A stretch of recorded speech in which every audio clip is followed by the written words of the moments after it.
A conviction called into question. My heart was crushed when they convicted me. A former Leander High School football player convicted of sexually assaulting a child.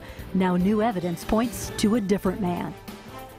Good afternoon, I'm Terry Gruca. And I'm Mike Rush. A new suspect is now named in the sexual assault of a child that led to the conviction of a former Leander High School football star. That revelation today begins to possibly pave the way for the conviction of 22-year-old Greg Kelly to be overturned and for him to possibly be released from prison.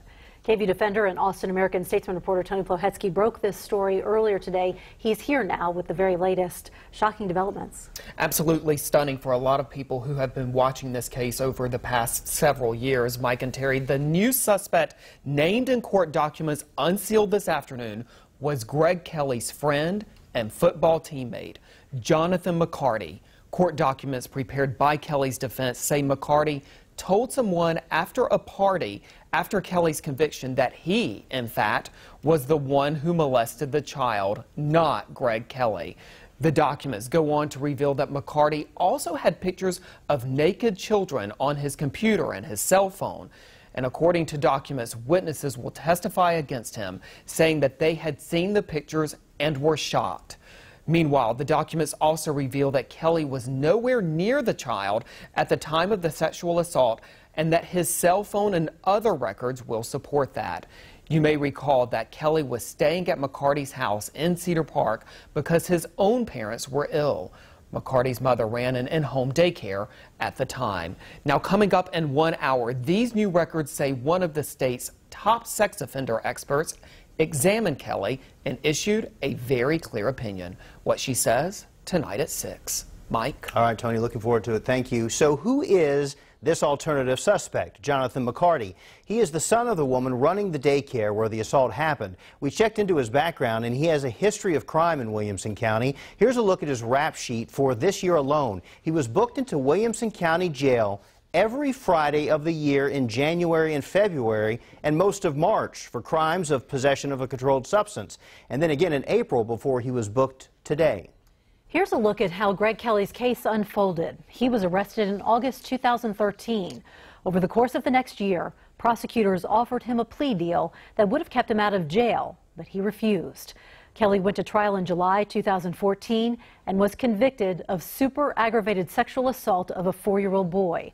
The sentence, 25 years in prison with no chance for parole. Kelly was then transferred to Huntsville, where he remains in prison. Now, Greg Kelly has maintained his innocence. His family tried to convince him to take that plea deal presented before the trial, but he turned it down. We spoke with him in a jailhouse interview after his conviction about refusing that plea bargain.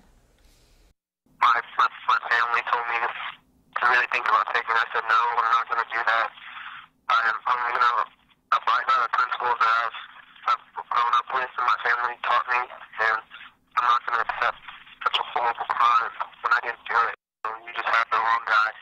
I'm not going to, bottom line, I'm sorry, but you just have the wrong guy. Like, I pray every night that something will come out and show my innocence and I can get out of here. So, yes, I'm hoping for a miracle. Today, Greg Kelly's mom sat down with us, along with the mother of Greg's longtime girlfriend. They believe they got that miracle. Chris Betts joins us now live from Leander High School with the story. Chris? Well, Terry, this is where Greg Kelly was a star athlete and a star student. It's also where thousands of students and parents maintained Greg's innocence and fought for him to be released from jail. Today I spoke to Greg Kelly's mother, who tells me she is just relieved. And I also spoke to the mother of his longtime girlfriend. She tells me she always knew that this day would come. It was a sigh of relief, but it was like, finally. I just want everyone, all we want is the truth. All we've ever wanted is the truth and justice, and we want everything transparent, and we have nothing to hide. Our story's always going to be the same. Greg's story's always going to be the same. And it was just a feeling of just relief, a big relief. And coming up at 6, their reaction to learning that it is now Greg's friend who is accused of sexually assaulting that young boy, and their reaction after speaking to Greg when he heard the news this morning from jail in Huntsville. But for now, I want to toss it over to my colleague Amber Downing. And Amber, you spoke to Greg's long-term girlfriend from California. That's right, Chris. I spoke with her, and her name is Gabrielle Anderson. I spoke with her on FaceTime. She's in California right now, and when she got that news, she says she went through a range of emotions. Greg Kelly's girlfriend, Gabrielle Anderson, is stuck by his side. It's been a long journey. It's hard to explain to everybody. Through the trial, sentencing, and jail time. So I see him at least once a month, or every other month. We talk and write letters to each other, so we're really in contact, trying to keep him up to date with what's going on, and he keeps me up to date with what's going on in his life. So when Anderson heard law enforcement was reopening Kelly's case, her hope for his freedom grew. The Texas Ranger has been working on this for at least a month now.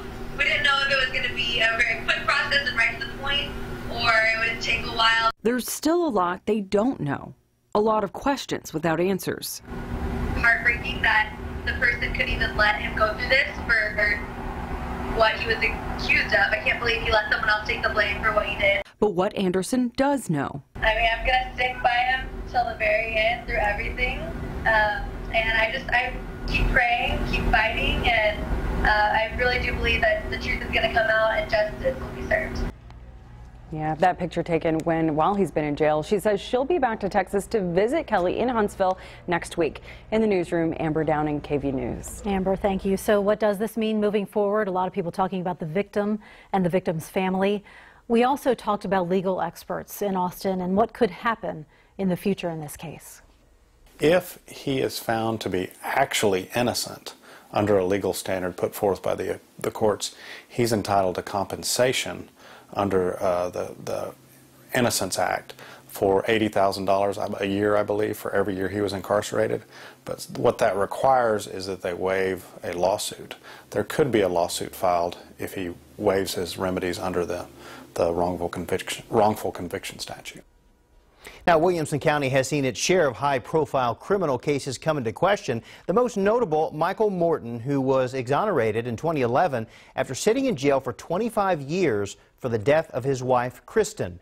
Then there's the murder case of Rex Nesbitt. His appeal is still in the works. A jury convicted him in 2014 of murdering his wife in the early 1990s, but an appeals court last year ruled there was not enough evidence to prove that he killed her.